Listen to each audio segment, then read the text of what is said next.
Merci, Monsieur le Président, Monsieur le rapporteur.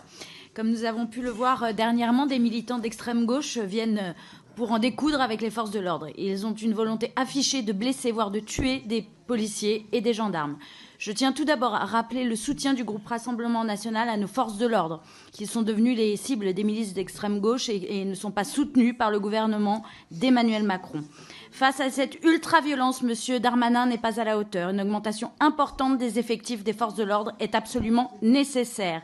Les forces de maintien de l'ordre représentent actuellement 25 000 effectifs, dont seulement un tiers sont mobilisables du fait du repos légal et des missions permanentes à assurer.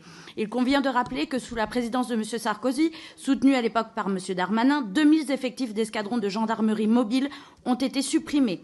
Dans le cadre de la LOPMI votée par le groupe RN, il est prévu la création de 4 compagnies de CRS et de 7 escadrons de gendarmerie mobile. Nous attendons toujours leur création.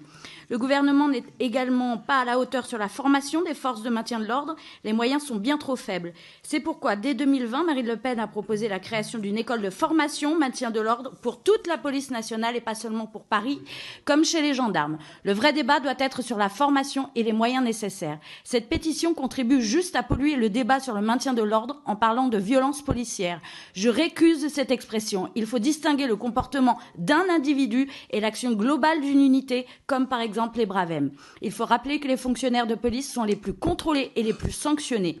En réalité, l'extrême gauche n'en a que faire de l'ordre. Ce qu'elle veut, c'est le chaos, l'anarchie. Derrière le débat sur la dissolution de la Bravem se cache en réalité le démantèlement des BAC et le désarmement des forces de l'ordre.